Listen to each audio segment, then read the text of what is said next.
Velfærd og økonomi. Kan fremtidens danske velfærd sikres? Indholdsliste. Punkt nummer 1. Redegør for Sjøsted Esbjørn Andersens 3 velfærdsmodeller. 2. Undersøg hvilke partipolitiske holdninger til velfærdsstaten, der kommer til udtryk i bilagene.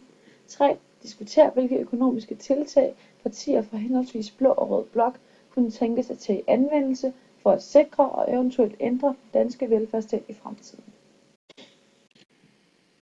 1. Redegør for Sjøsted Esbjørn Andersens 3 velfærdsmodeller. Den liberale velfærdsmodel, også kaldet den residuale.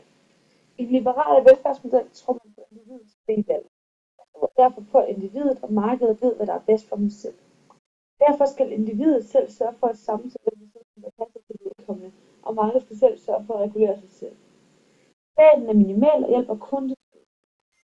Derfor er stærkt civilsamfund også nødvendigt, at det svære individ ikke vil kunne finde sig. Den residuelle velfærdsmodel gør som andet gældende i USA, hvor staten spiller en langt mindre rolle end markedet. En af fordelene ved den residuelle velfærdsmodel er, at den ikke begrænser borgerne eller markedet. Dog er der heller ikke et tilstrækkeligt økonomisk sikkerhedsnet, hvilket gør, at svære sider borgere nemmere vil kunne falde igennem. Den konservative velfærdsmodel, også kaldet den selektive. Den konservative velfærdsmodel, også kaldet den selektive, bygger på vigtigheden af at arbejde, og en derfor til at for at kunne opretholde velfærd og socialt og økonomisk sikkerhed, er det i den selektive velfærdsmodel vigtigt med et stabilt og stærkt civilsamfund. Den anden grundsætning i den selektive velfærdsmodel obligatoriske forsikringer af og staten står i samarbejde med civilsamfundet og arbejdsmarkedet. Et eksempel på et land, der blev styret efter den konservative velfærdsmodel, er Tyskland. Her er obligatoriske forsikringer og et stærkt civilsamfund essentielle. Den socialdemokratiske velfærdsmodel, den universelle.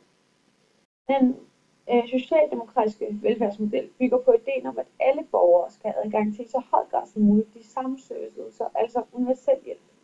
Derfor er det ikke kun de dårligt stillede i samfundet, der skal modtage hjælp, men alle modtager dog efter behov. Denne støtte sikrer et økonomisk og levestandardsminimum for alle individer i samfundet, hvilket også er en universelle velfærdsmodels mål. Dette ydelsessystem bliver finansieret af skatter. Dermed bidrager alle efter bedste evne til, at et højt velfærd opretholdes. Samtidig bliver individets interesser også varetaget af staten, og civilsamfundet mister derfor i højere grad sin funktion. En af de helt store fordele ved den universelle velfærdsmodel er, at ingen bliver tabt økonomisk. Men af ulemper kan det nævnes, at markedet begrænses, og det samme gør individets frihed. Skandinavien bliver styret efter den universelle velfærdsmodel. Danmarks skattesystem bliver for eksempel finansieret gennem progressiv skat.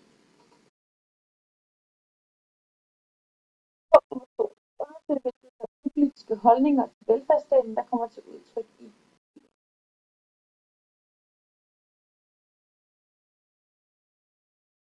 Det afgørende liberale parti er Danmarks Liberale Alliance, hvor medlemmerne er som partileder og politiske ordfører i liberale velfærdssamfund. I nyhedsmediet Berlin. I denne artikel ser de liberale fortsætter og spørgsmålstegn ved, om det danske samfund velfærdssamfundet, som vi kender det, kan opretholdes. Ifølge Simon Emil Ammitzbøll og Anders Samuelsen kan og skal velfærdssamfundet ikke opretholdes, og de skriver, at velfærdsstaten har slået store revner i betongen, og den er nu i overhængende fare for at bryde sammen under sin egen vægt. De oplyser også i den artikel et ønske om, at statens rolle bliver mindre, og efterlyser flere liberale initiativer fra de borgerlige partier.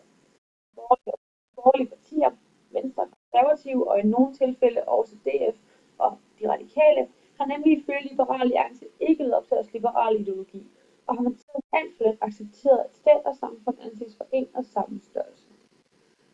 Modsatte kritik medbærende Corydon af sine partifæller. Han anklager nemlig for at være for borgerlige af blandt andet Johannes Schmidt Nielsen fra Enhedslisten, som udtaler, at Bjarne Corydon har købt højrefløjens fortælling om, at velfærdssamfundet er en byrde for økonomien. Samme bekymring udtrykker Henrik Herlev Lund i sin artikel Socialdemokrater på vej væk fra universel velfærd. Her kritiserer han den nuværende SR-regering for at bevæge sig væk fra den universelle velfærdsmodel og over i en mere neoliberal eller nyliberal tankegang. I stedet for at sikre velfærd for alle, altså universel velfærd, har SR-regeringen udtrykt begejstring for en større målretning af velfærdsydelser og en større udlicitering. Så der udtrykkes i de udleverede bilag, at de liberale partier bevæger sig hen imod en mere socialistisk tankegang, og at de socialistiske partier bevæger sig over imod en mere liberal tankegang.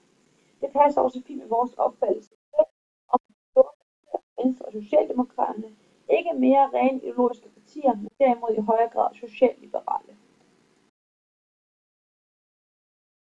Punkt nummer 3. Noter, hvilke økonomiske tiltag for henholdsvis blå og rød blok tænker sig til i anvendelse for at sikre og eventuelt danske velfærdsstat i fremtiden. I bilag 5 udlægger Simon Emil Ammitzbøll og Anders Samuelsen en plan for, hvordan en kommende liberal velfærdsstat kunne se ud. Den går i grove træk ud på, at